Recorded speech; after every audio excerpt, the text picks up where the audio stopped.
Bienvenue sur Africa 24 dans cette nouvelle édition du Morning News. Voici les titres de l'actualité.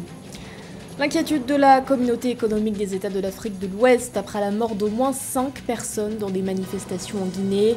Alors que la CEDEAO demande l'ouverture d'une enquête sur ce drame, plusieurs organisations ont appelé à l'ouverture immédiate d'un dialogue inclusif. Partis politiques et organisations de la société civile ont également dénoncé des actes de répression ainsi que des arrestations extrajudiciaires. L'installation d'un premier péage automatique sur l'autoroute Kribi-Lolabé au Cameroun. Mise en service le 29 juillet, l'axe devrait permettre de faciliter l'accès des véhicules au port de Kribi. Et puis l'ambition du Maroc en termes de développement économique. D'ici 2025, le Royaume entend créer 1 million d'emplois et notamment à destination des femmes. Les détails à suivre dans ce journal. Mais tout d'abord, plus que quelques jours avant l'élection présidentielle au Kenya, à l'approche de ce scrutin prévu le 9 août prochain, la commission électorale indépendante a tenu à rassurer les électeurs. Lors d'une conférence de presse donnée ce lundi, le président de l'instance, Wafula Chebukati, a promis que cette élection serait, je cite, libre, équitable et crédible. Des propos qui entendent redonner confiance aux électeurs après l'incident de 2017, année durant laquelle la Cour suprême avait en effet invalider les résultats de l'élection après avoir constaté des irrégularités. Pour assurer le bon déroulement du futur scrutin, le groupe d'observation des élections entend déployer dans les bureaux de vote 5000 observateurs. Dans cette optique, l'Union africaine ou encore l'Union européenne comptent également déployer sur place des missions d'observation. Les tensions sociopolitiques ne cessent de prendre de l'ampleur en Guinée. Après la mort de 5 personnes survenues les 28 et 29 juillet dernier lors de manifestations contre la junte au pouvoir, la CEDEAO s'est dit vivement préoccupée par la situation. Dans un communiqué paru le 31 juillet, l'organisation sous-régionale a appelé à la libération des détenus ainsi qu'à l'ouverture d'une enquête rapide pour déterminer les circonstances de ce drame. Robert Tobogbi. Une libération des détenus et l'ouverture rapide d'une enquête. Voilà la principale recommandation de la communauté économique des États de l'Afrique de l'Ouest. La CEDEAO, pilotée dans cette initiative par l'ancien président Boni Yayi, attendu dans le pays dans les prochains jours, est préoccupée par la montée des tensions sociopolitiques en Guinée. Elle déplore la violence qui a eu lieu à Conakry les 28 et 29 juillet 2022, faisant des morts et des blessés. Les violentes manifestations qui ont été observées en Guinée et qui ont été réprimées dans le sang, on peut le dire, sont condamnables. En tant qu'organisation de la société civile, une ONG qui fait la promotion des droits humains, nous dénonçons avec la dernière énergie cette attitude. Parce que pour nous, la liberté d'expression, la liberté de manifester est reconnue par la Constitution de la Guinée. Le communiqué de la CEDEAO, signé le 31 juillet 2022, va dans le sens des différentes coalitions de Guinée qui ont exigé l'ouverture immédiate d'un cadre de dialogue inclusif sous peine de nouvelles manifestations à partir du 15 août 2022 sur toute l'étendue du territoire. Elles ont dénoncé les actes de répression, les pertes en vies humaines et toutes les formes de violence enregistrées au cours des dernières manifestations. La manifestation a été interdite par les autorités de la transition en Guinée. Alors donc il fallait couper la poire en deux et faire en sorte que l'intérêt de la nation guinéenne prime sur les intérêts égoïstes des uns et des autres. Alors ce qui est arrivé est déplorable, mais force doit rester à la loi en toutes choses. La communauté reste pleinement engagée à soutenir les autorités de transition et le peuple guinéen dans cet effort, notamment par le biais de la médiation de la CEDEAO dirigée par l'ancien président Boni Yayi. Le G5 Guinée, qui hormis la CEDEAO regroupe les Nations Unies, l'Union européenne, déplore le recours excessif à la force et l'utilisation alléguée d'armes létales pour le maintien de l'ordre. Et après ces manifestations en Guinée, deux leaders du Front National pour la défense de la Constitution ont été inculpés ce lundi 1er août. Il s'agit d'Oumar Silla et d'Ibrahima Diallo. Le tribunal de première instance de Dixine les a inculpés pour, je cite, participation à un attroupement interdit, pillage, destruction de biens publics et privés, coups et blessures volontaires. Les deux hommes ont ensuite été écroués à la prison civile de Conakry. Une sentence qui a aussitôt fait réagir le FNDC. Pour le mouvement, ce jugement témoigne de l'instrumentalisation de la justice. Notons que Saïkou Yaya Bari, le secrétaire exécutif de l'Union des forces républicaines, a lui aussi été placé sous mandat de dépôt. Ce 1er août était un jour de fête au Bénin. Le pays célébrait ce lundi le 62e anniversaire de son indépendance. Une cérémonie placée sous le signe de l'apaisement. Les anciens présidents Thomas Boni-Yayi et Nicéphore Soglo ont répondu présents à l'invitation lancée par le chef de l'État Patrice Talon. Reportage de notre correspondant Lefty Onou. C'est l'armée de terre qui a ouvert le bal du défilé pédestre des détachements militaires et paramilitaires dans le cadre de la célébration des 62 ans d'indépendance du Bénin. Cette célébration est marquée par le premier défilé de la Garde nationale, 4e composante des forces armées béninoises, créée par le président Patrice Talon pour faire face à la montée du terrorisme dans la sous-région.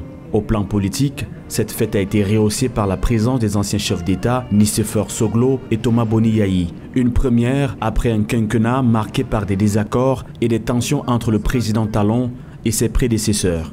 Vous savez, les guéguerres qui existaient, mais aujourd'hui, tous les anciens chefs d'État sont au défilé, les anciens présidents des institutions, et tout cela montre que la réconciliation du pays avance. Je suis très content de voir que les anciens présidents Nicéphore Soglo comme Thomas Boni-Yayi aient eu le temps de venir pour honorer la République. Cela rehausse l'image de notre pays à l'international. Le président Patrice Talon a fait part de sa volonté d'améliorer le climat politique pour une image favorable au développement économique lors de la récente visite du président français Emmanuel Macron au Bénin le 27 juillet 2022. La présence des deux anciens chefs d'État aux côtés du président Talon augure d'une décrispation politique à 5 mois des législatives de janvier 2023.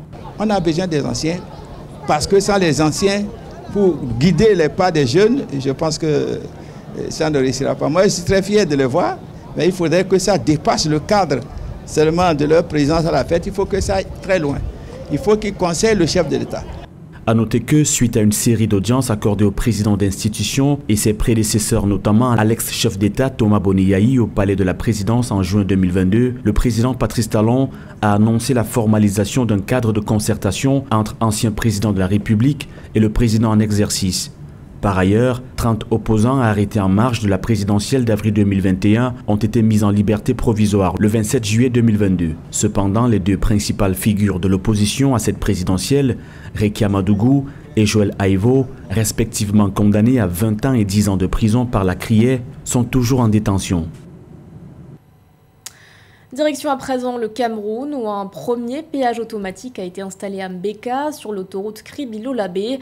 Une autoroute mise en service ce 29 juillet en présence d'Emmanuel Nganou Djoumessi, le ministre des Travaux publics.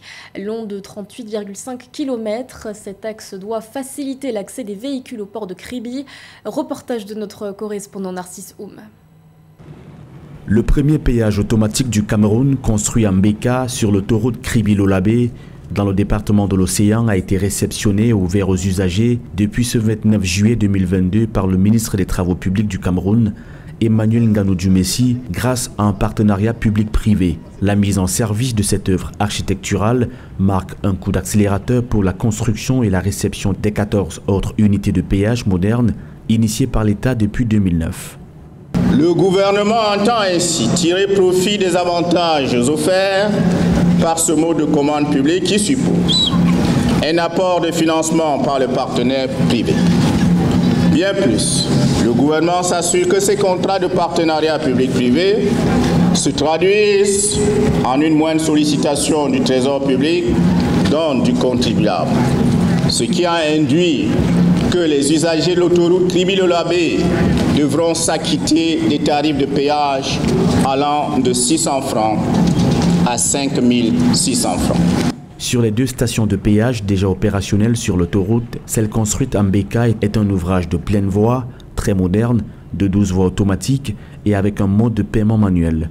Il y a deux péages qui sont aménagés. Un péage sur la rampe de l'échangeur de la N17, qu'on appelle N17 Ramp Toll Station, et le péage pleine voie où nous sommes actuellement appelé Mbeka Toll Station.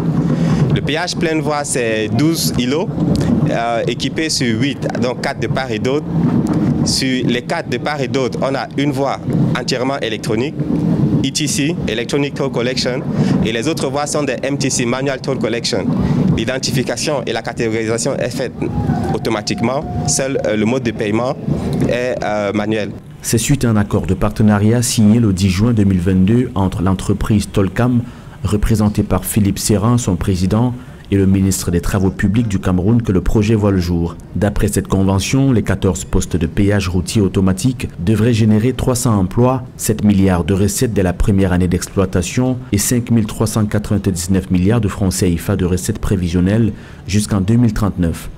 La quote-part à percevoir par l'État du Cameroun est évaluée à 5 482 milliards de francs CFA dès la première année d'exploitation et environ 49 milliards en 2039. Il est évalué à 59 000 milliards de francs CFA. En Côte d'Ivoire, le plan national de développement qui s'étend sur la période 2021-2025 vise à accélérer la transformation économique et sociale du pays. Un projet intimement lié à la vision 2030 Côte d'Ivoire qui a notamment pour but de créer 8 millions d'emplois et de réduire le taux de pauvreté à moins de 29%. Cher Omar Kamara. Dans la vision 2030 de la Côte d'Ivoire, la transformation structurelle de l'économie occupe une place importante. Pour le gouvernement ivoirien, le secteur privé doit porter cette forte ambition contenue dans la vision 2030 dont fait partie le programme Une Côte d'Ivoire solidaire qui, dans sa mise en œuvre, va favoriser la création de 8 millions d'emplois pour 19 millions de personnes en âge de travailler sur 35 millions d'habitants. Il contribuera à réduire le taux de pauvreté en le ramenant de 39% à 20%, à doubler le revenu par habitant sur 10 ans et à accroître le taux d'investissement global de 22% à 40%. Il nous faut tenir cette dynamique de croissance élevée tout au long de la décennie pour être à la hauteur des ambitions du pays exposées par le chef de l'État dans la vision 2030 d'une Côte d'Ivoire solidaire, dont l'objectif est de faire de notre nation un pays à revenu intermédiaire de la tranche supérieure.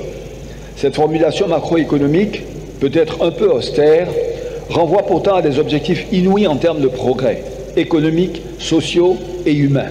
La Côte d'Ivoire, qui aspire à devenir un pays à revenu intermédiaire supérieur à l'horizon 2030, place la transformation structurelle de son économie au rang de ses priorités. Un riche capital humain participant significativement à la croissance économique est un atout dont dispose l'État ivoirien dans l'atteinte de cet objectif. Pour relever cet important défi, chaque citoyen devient un acteur de développement contribuant par son travail à la création de richesses. Le capital humain intervient dans les secteurs de l'industrie, de l'agriculture, du tourisme, des mines et hydrocarbures, des TIC et du numérique, des infrastructures.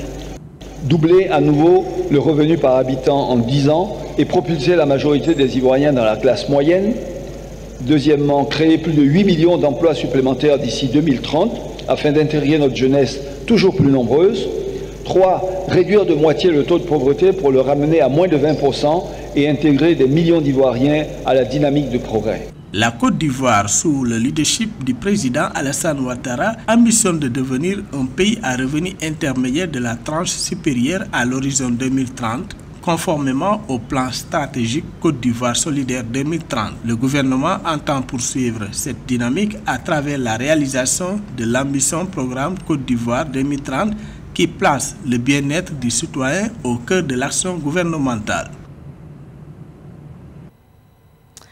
Le Maroc, quant à lui, se donne pour objectif de créer d'ici 2025 1 million d'emplois.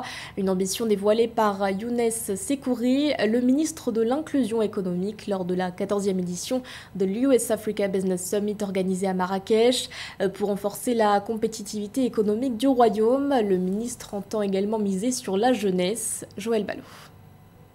Le tissu économique du Maroc est à 70% soutenu par les très petites et moyennes entreprises. Cependant, frappé par le Covid-19, la croissance du PIB marocain a connu un repli de 6,3% en 2020 pour rebondir à 7,4% en 2021. Ce redressement s'explique par la mise en œuvre de la charte de l'investissement. Selon le ministre de l'Inclusion économique, Younes Sekouri, ce programme gouvernemental entend créer d'ici 2025 1 million d'emplois en faveur des jeunes et des femmes. Nous avons des instances qui permettent de le faire à l'échelle de l'État, notamment un certain nombre d'agences, nous avons des budgets pour le faire et nous avons surtout une volonté de le faire avec les régions.